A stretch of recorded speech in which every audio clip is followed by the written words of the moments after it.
Olá, meus amigos, que Deus abençoe a todos abundantemente em nome do Senhor Jesus. Todos que estão nos ouvindo sejam abençoados em o nome do Senhor Jesus.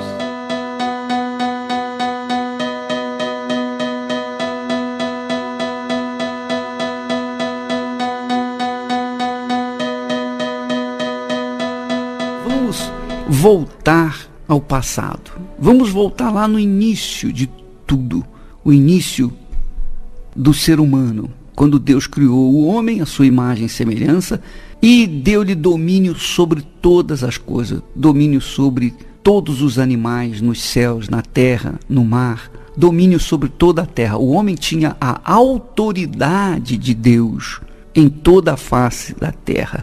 O que aconteceu? Esse homem vivia num jardim.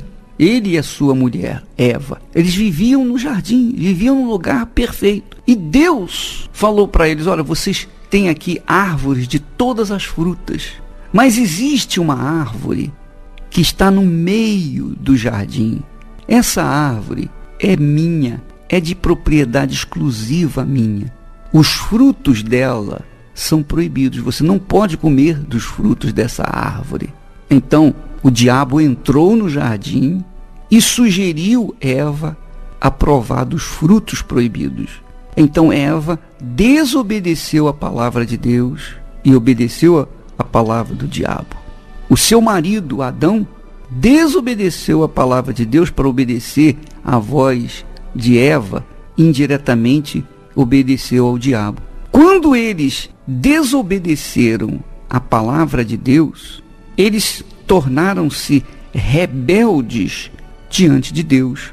Claro, você tem um filho, o seu filho ou sua filha não obedece a sua palavra, a sua voz, e obedece às outras pessoas, o vizinho, então o seu filho ou sua filha está sendo rebelde à sua voz. Não é verdade? Então foi isso que aconteceu.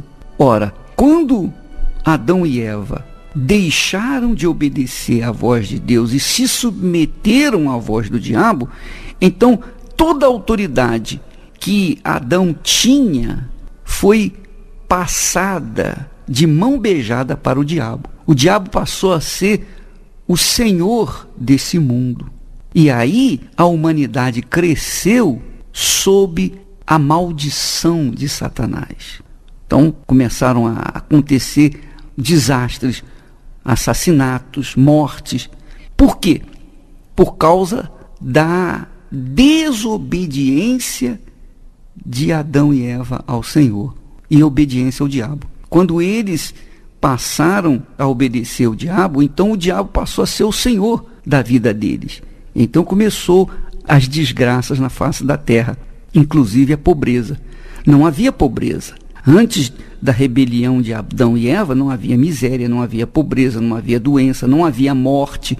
Os animais não tinham que matar para comer, eles comiam da erva do campo. Os animais, mesmo os selvagens, não viviam de matar os outros animais, eles comiam ervas. Mas, a partir do momento que o diabo passou a ser senhor nesta terra, então as pessoas passaram a viver sob a maldição de Satanás. Então veio a miséria, veio a fome, etc, etc, etc. Então a pobreza, a miséria começou quando Adão e Eva desobedeceram a palavra de Deus. Então Deus está aqui em Malaquias, capítulo 3, a partir do versículo 7, Deus está falando o seguinte: voltem-se para mim e eu me voltarei para vocês. Então a miséria que vocês estão vivendo vai acabar. A fome, a morte, a maldição, tudo isso vai desaparecer da sua vida a partir do momento que você começar a andar comigo. Você vai ser dominador novamente, ao invés de ser dominado. Então você verifica, amiga e amigo ouvinte, que tem sentido. Quando Adão e Eva foram expulsos do jardim do Éden, começou a miséria, a pobreza. E é lógico, a partir do momento que você se volta para Deus, quando você começa a obedecer nos dízimos e nas ofertas, você volta automaticamente ao jardim do Éden. Por quê? Porque ninguém de sã consciência, é capaz de pagar o dízimo, tirar a décima parte, ou melhor, os primeiros 10% e oferecer a Deus na casa de Deus, sem que esteja comprometido com Deus, ou não é? Como é que a pessoa vai pegar os primeiros 10% de toda a sua renda e depositar no gasofilaço, depositar na casa de Deus, se ela não estiver comprometida com a sua fé em Deus? Não é possível. Então, quando a pessoa é fiel, dizimista e ofertante, então ela passa a ter um compromisso com Deus. Por quê? Porque ela passa a considerar a terra, a vida, tudo que ela tem, tudo que ela possui, ela passa a considerar de Deus. Tudo passa a ser de Deus. E ela, naturalmente, honra a Deus com aquilo que pertence a Deus. São os frutos da árvore no centro do jardim que ela vive. Porque Adão e Eva tocaram no fruto daquela árvore. Aquela árvore simbolizava o dízimo. Então eles tocaram naquilo que era de Deus, então tornaram-se ladrões. Porque eles tornaram-se ladrões, então eles passaram a ser amaldiçoados. Porque você vê que Adão e Eva tiveram filhos, mas Caim veio matar Abel. Veja que dor sofreu a Eva pela perda do seu filho querido. A maldição já estava na terra e não tinha mais jeito. Então, minha amiga, meu amigo ouvinte, quando nós assumimos a fé prática, quando nós somos dizimistas e ofertantes, nós automaticamente passamos a ter um compromisso com Deus, considerando-o como Senhor das nossas vidas. E é justamente essa a salvação. Porque não adianta eu dizer, eu creio em Jesus como meu Salvador, e não ser um dizimista fiel. Se eu fizer isso, eu estou enganando a mim mesmo, eu estou roubando a mim mesmo. Eu estou simplesmente impedindo Deus de abençoar a minha vida. Justamente por quê? Porque eu não estou sendo fiel a Ele nos dízimos e nas ofertas. Talvez você diga assim, mas o bispo, o ladrão na cruz foi salvo e não pagou o dízimo. Não, ele não pagou o dízimo, ele não foi batizado nas águas, ele não foi batizado com o Espírito Santo, ele não teve uma vida de convertido, nada. Ele foi salvo na última hora. Ele não precisou nada disso, então ele ia morrer, então ele não precisava de batismo, não precisa de nada. Não precisava de nada. Por quê? Porque ele já estava prestes a morrer. E no último momento, quando ele aceitou Jesus, quando ele reconheceu Jesus como Senhor, ele passou a ser salvo. Hoje mesmo estarás comigo no paraíso, disse Jesus para ele. Mas as pessoas que vivem no mundo, você e eu, nós que continuamos vivendo nesse mundo, não basta eu crer em Jesus sem o compromisso da minha fé, sem agir a minha fé, sem praticar a minha fé, sem obedecer a palavra de Deus. E eu não estou me referindo a dízimos e ofertas para que você obrigatoriamente dê a seu dízimo e a sua oferta. Não, esse é o problema seu, você que resolve. É uma questão de consciência, de fé. Eu me lembro que quando eu decidi seguir Jesus, a primeira coisa que eu fiz foi determinar separar o dízimo para a casa de Deus. Foi a primeira coisa. Eu me lembro disso. Era no final do ano, então eu disse, a partir desse ano eu começo a ser fiel dizimista. A partir de janeiro eu comecei a pagar o dízimo.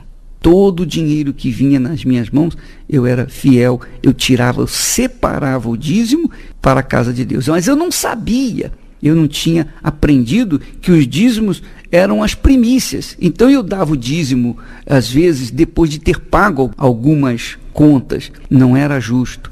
Depois que eu aprendi que o dízimo são as primícias, então a coisa mudou na minha vida. E eu quero dizer para você que quando nós nos comprometemos com Deus através dos dízimos e das ofertas, nós estamos nos tornando para Deus, porque é isso que ele está falando aqui. Tornai-vos para mim, quer dizer, obedeça a minha palavra, siga a minha palavra, siga a minha orientação. Como? Sendo dizimista. Por quê? Por que Deus está pedindo o dízimo?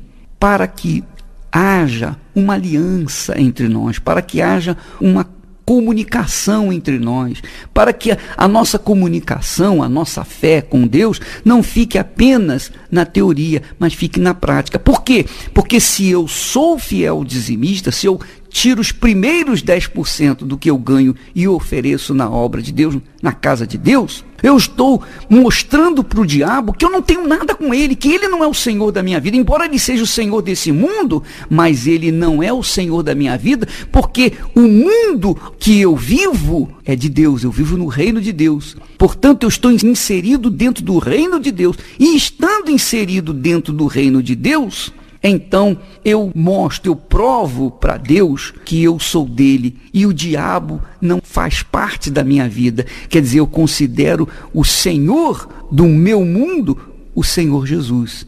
E aí sim eu dou o dízimo com o maior prazer, porque eu considero que tudo veio da mão dele e eu estou devolvendo os primeiros 10%.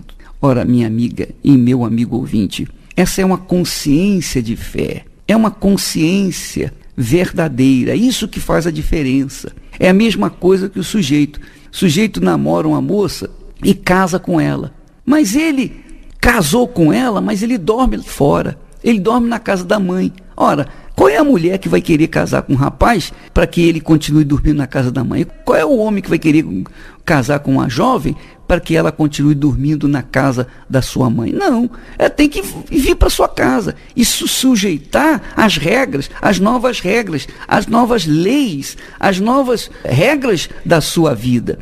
Agora eles têm que viver um para o outro. A partir do momento que se casa, ela passa a ser dele e ele passa a ser dela.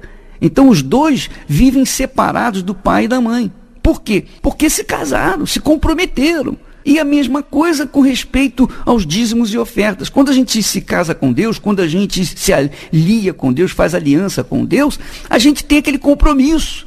Tudo que vier às nossas mãos, os primeiros 10% pertencem a Deus, as primícias pertencem a Deus. Então, Deus fica na obrigação de me abençoar. Por quê? Porque eu estou sendo fiel a Ele nos dízimos e nas ofertas, segundo a sua vontade. Quando disse, tornai-vos para mim, eu me tornarei para vós outros. Amanhã estaremos falando mais a esse respeito.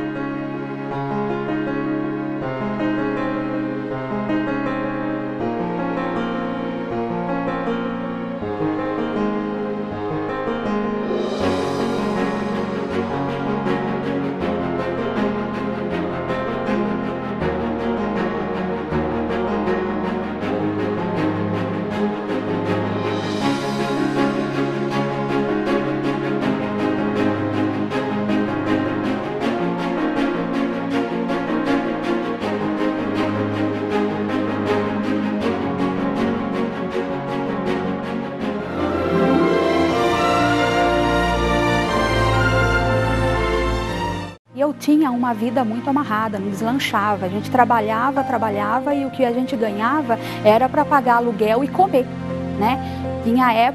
Teve época que era eu, meu marido, meus filhos, a gente tinha que dividir um ovo para 4, era arroz e ovo. Então era uma vida financeira amarrada, não tinha casa, pagava aluguel, trabalhava de empregado para os outros, enriquecia os outros, né? E não via um resultado, não tinha como crescer. A gente não via uma saída. Os filhos estudavam em escola do governo, não era bom o estudo, a nossa dificuldade assim era só para... O que a gente fazia era para comer e não tinha mais o que fazer, a gente se vestia mal. Carro, a gente tinha um carro velho que ele tinha um buraco, que se nós não colocássemos um papelão, encostava com o pé no asfalto. Trabalhava de empregado e não saía daquilo, você trabalhava com a força do braço ali e não via uma perspectiva de mudança. E como se não bastasse, eu tinha problema de saúde. Eu tinha problema de bronquite, eu tinha asma, eu tinha alergia de tudo, né? O dia que eu tinha que fazer uma faxina na minha casa, à noite eu já podia ir para o hospital. Que eu dependia de fazer inalação, remédio, eu tomava um vidro de remédio por semana, e dependendo dos remédios. E aí foi aí que minha mãe me convidou, né? Me convidou para ir para a Universal, que ali eu ia encontrar a resolução dos meus problemas, né? Da vida financeira, da saúde, que isso me deixava até deprimida. né? Teve época assim que eu queria até morrer, porque vivia dependendo de remédio, tomava o remédio, melhorava, passava o efeito do remédio, estava mal. E aí foi que eu comecei a frequentar a Universal, indo nas reuniões, eu aprendi muita coisa lá, fui liberta da enfermidade, né, da asma, não dependo mais de remédio, e aprendi que o dízimo é uma fidelidade com Deus. E como a minha vida era toda amarrada, eu falei assim, aí é a oportunidade de mudar a minha vida, né? Aí eu comecei fiz uma prova com Deus. Falei, eu vou ser dizimista e eu quero ver se vai mudar mesmo. Comecei a ser dizimista e aí a minha vida deslanchou. Eu pagava aluguel, conquistei a minha casa. Eu tinha esse carro velho, consegui comprar carro zero, né? Os meus filhos que estudavam em escola pública, eu passei para a escola particular. E conquistei o meu próprio negócio, a minha própria loja. Depois que eu conquistei a minha loja e continuando a ser a dizimista fiel, né? Que ali eu vi o segredo. Que sendo dizimista, Deus ia suprir todas as minhas necessidades, né? Aí depois da loja, aí nossa vida deslanchou mesmo. Compramos carro zero. Hoje a minha casa, ela cabe 3 carros. E tá pequeno, porque a gente quer comprar um outro carro e não tem aonde colocar, né? Então a loja, ela tá vendendo bem, enquanto todo mundo aí tá falando de crise, de vendas que caíram as vendas, eu não sei o que é crise. Eu vivo numa outra realidade, eu não tenho crise na minha loja. Cada mês ela vende mais, aparecem assim orçamentos que eu nem sei que eu fiz e eles estão ligando, falando, o orçamento seu foi aprovado e a gente nem sabe que fez o orçamento.